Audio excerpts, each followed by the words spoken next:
So there's this thing coming up, not sure if you're aware of it, it's kinda niche, it's this concept called Christmas. The lore on this one's kinda peculiar, something to do with a Middle Eastern Jewish lady in the year 0 conjuring a baby without having to engage in a bit of slap and tickle first. Legend has it the kid was put in her by God and that her partner Joseph presumably stood in the corner and watched as this happened.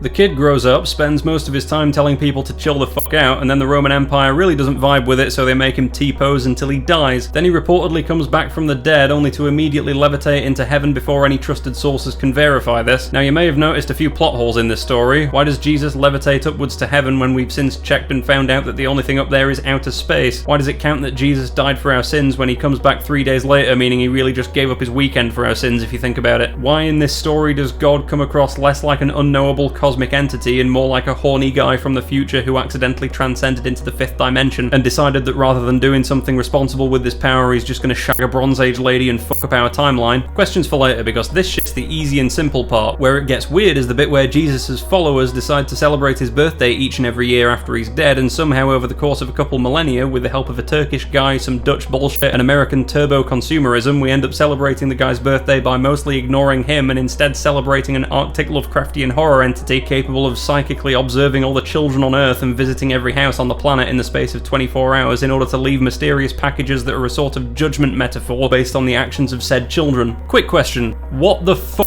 Given the vague but obviously quite incredible scope of his power, I don't know why all the children on Earth aren't terrified of this motherfucker, but I'm pretty sure I was a child at one time, unless I'm some sort of clone with fake memories, and I don't remember giving a fuck what this fat red bitch thought either.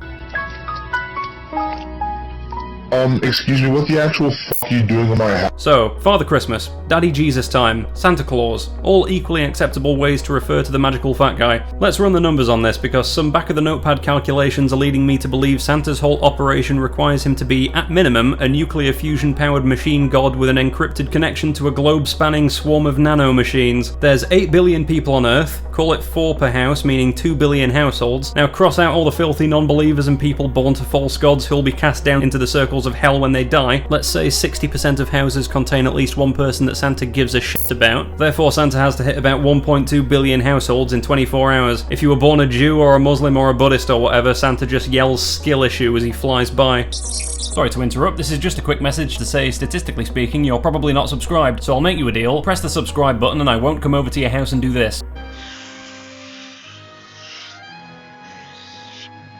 Alright, thanks, back to the video. So 1.2 billion stops in 24 hours, that's 86,400 seconds total. Santa has 72 microseconds per house. That's it. That's less time than it takes you to blink, and in that time he's got to land the sleigh, get the presents, squeeze his fat ass down a chimney, eat the cookies, drink the milk, crawl back up, take off again. Optional side quests include patting your dog and fucking your mum. 72 microseconds. Do you understand how fast that is? That's not a delivery, it's a drive-by bombing. Peace be with you all. Santa's not dropping off presents, he's firing them through your window at Mach 10. Speaking of speed, let's talk how fast this fat bastard has to go. To cover the Earth and visit 1.2 billion homes, he's got to travel at least the distance it takes to circumnavigate the globe, almost certainly a shitload more than that. Anyway, let's be highly conservative and say he'd only have to travel 150,000 kilometers in one night. That's an average speed of 6,250 kilometers per hour. Now that's just the average, but he's stopping and starting at every house, so really Santa's sleigh isn't just cruising at 6,250 kilometers an hour, it's accelerating with enough force to make a brontosaurus crap out its spine, stopping, then doing that again every 72 microseconds, a billion times in a row. You ever been on a roller coaster? That's like 3 Gs. Pilots black out at 9 Gs. The surface gravity of the sun is 28 Gs. I recently saw a news story about how they're ruggedizing satellites to be able to get spin launched, and those can take 10,000 Gs. At first I thought, oh, maybe Santa's a robot then. If we can build stuff that's that resilient, maybe Mecha Santa is confirmed. I asked an AI to run the numbers on this, because fuck using my human brain for anything I can offload to technology now. You know what Santa's pulling at each stop? 2.4 million Gs. 2.4 million. At 2.4 million Gs, Santa would turn into a homogeneous paste. He would be a pile of neutrons with a beard. And the reindeer, oh my god, think about the reindeer. What are we doing here?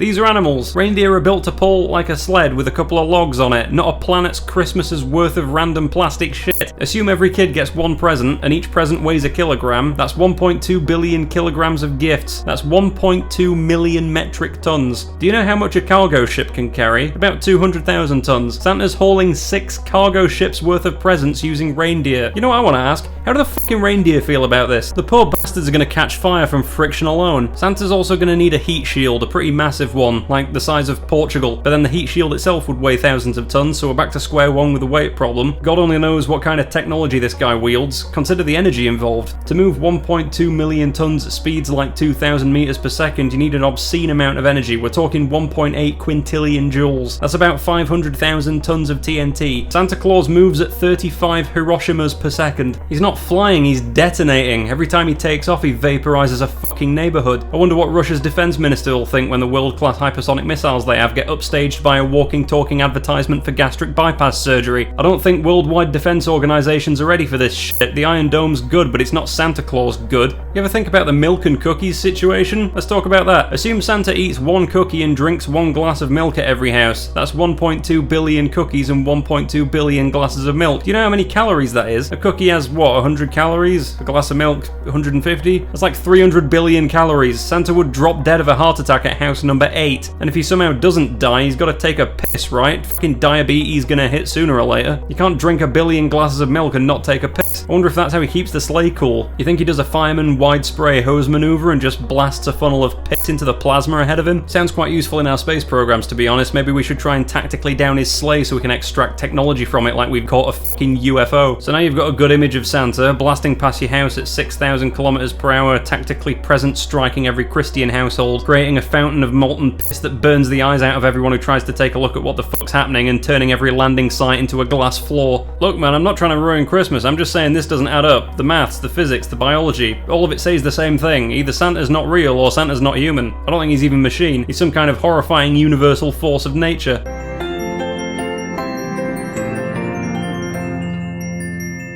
He cannot be stopped, and maybe that's fine. Kind of a metaphor for life, really. Lots of inexplicable bullshit going on with no comprehensible reasoning or logic behind it. You do what you can and then say, nah, fuck it man, I tried. Maybe it's okay to tell your kids that an immortal fat man is violating the laws of physics and basic human decency to bring them presents. Maybe that's what Christmas is all about. Ignoring reality and eating cookies till your heart explodes. And on that note, Merry Christmas everybody. Like and subscribe if you want, and I'll catch you next time. Over and out.